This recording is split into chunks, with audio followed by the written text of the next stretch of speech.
മഹത്തായ സംസ്കാരങ്ങൾ പിറവിയെടുത്തത് നദികളുടെ തീരത്താണ്.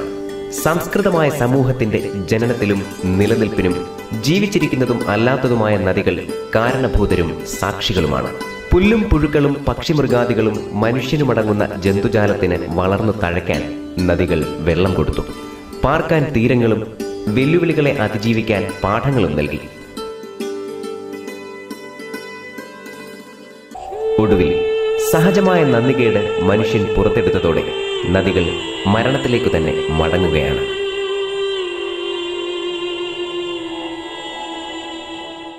കുളത്തൂപ്പുഴ മലകളിലാണ് കല്ലടയാർ ജനിക്കുന്നത്. പത്തനാപുരം, കുന്നത്തൂർ, കൊട്ടാരക്കര, കൊല്ലം താലൂക്കുകൾ കടന്ന് അഷ്ടമുടി കായലിലേക്കാണ് യാത്ര.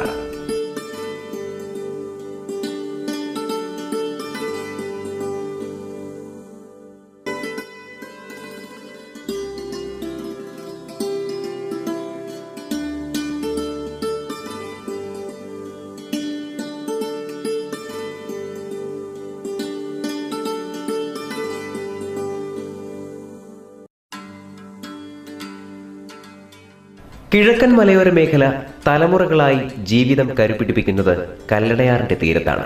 പുനലിന്റെ ഊര്, അതായത് വെള്ളത്തിന്റെ നാടാണ് പുനലൂർ. ഇതിൽ കളിച്ചും കുളിച്ചും ഇവിടെ നിന്ന് വെള്ളമെടുത്ത് ഭക്ഷണം പാകം ചെയ്തുമാണ് ഇന്നാട്ടുകാർ ജീവിച്ചത്.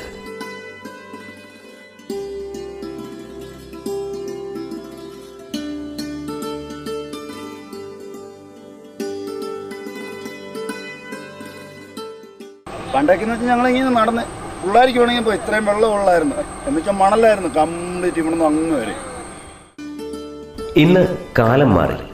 ഇത്രയും കാലം ഊട്ടിയതിനു പകരമായി നാം കല്ലടയാറിലേക്ക് മരണത്തിന്റെ കൈവഴികൾ വെട്ടിയിട്ടു. അതിലൂടെ വിഷമൊഴുക്കി. മണൽ കോരി നിധിയെടുക്കാൻ പോയവർ ആറിനും ഒപ്പം സാധുക്കളായ മനുഷ്യർക്കും ഒരേ സമയം മരണക്കുഴി വെട്ടി. നഗരത്തിൽ പലയിടത്തു നിന്ന് ചേരുന്ന കൈവഴികളെ കല്ലടയാറിൽ കൊണ്ടെത്തിക്കുന്നത് പ്രധാനമായും വെട്ടിപ്പുഴ തോടാണ്. വെട്ടിപ്പുഴ തോടിന്റെ തീരത്തുകൂടി MLA റോഡിലേക്ക് നടന്നാൽ കാണാം നമ്മൾ എന്താണ് കല്ലടയാറിനെ ഊട്ടുന്നതെന്നും അതിന്റെ ഫലമെന്താണെന്നും.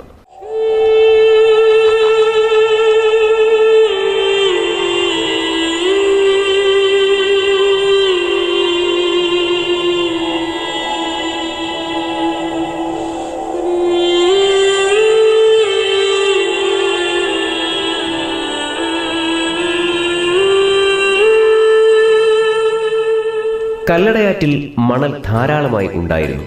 ഒന്ന് മുങ്ങാങ്കുഴിയിട്ട് പൊങ്ങി വരുന്നവരുടെ കുട്ട നിറഞ്ഞു തന്നെയിരുന്നു. മണൽ ഖനനം നിർമ്മാണ പ്രവർത്തനങ്ങളിലെ അത്യാവശ്യം എന്ന തലം വിട്ട് അത്യാഗ്രഹത്തിന്റെ തലത്തിലേക്ക് മാറിയതോടെ കല്ലടയാർ പോകും വഴിയെല്ലാം അടിത്തട്ടിൽ തുളകൾ വീണു. നദിയുടെ നെഞ്ചുകീറി രാവും പകലും മണലെടുത്തവർ അതുകൊണ്ട് തഴച്ചു.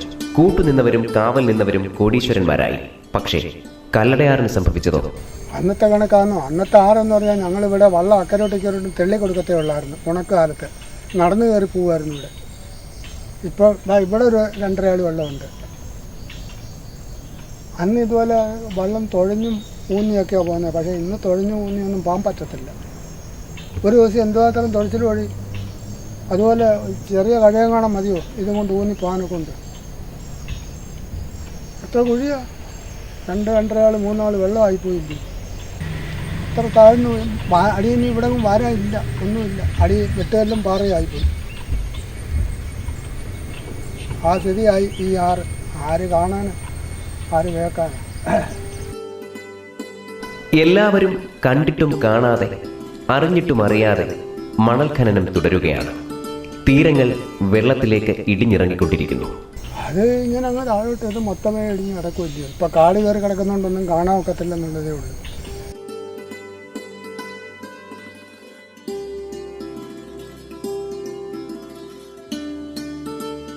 ഇതുകൊണ്ടൊരു പടൽ വീണ് കിടക്കുന്നുണ്ടോ? അത് ഒരു തടി വീണ് കിടക്കുവാണ്.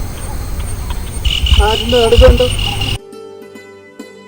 തീരത്ത് പലയിടങ്ങളിലായി വളർന്നു നിന്ന മുളങ്കാടുകളായിരുന്നു ഒരു പരിധിവരെ തീരത്തിന്റെ സംരക്ഷകർ. ഇപ്പോൾ പിടിച്ചു നിൽക്കാനാവാതെ അവയും കൂട്ടത്തോടെ ആറ്റിലേക്കു തന്നെ ഇടറി വീണ് മരിക്കുകയാണ്.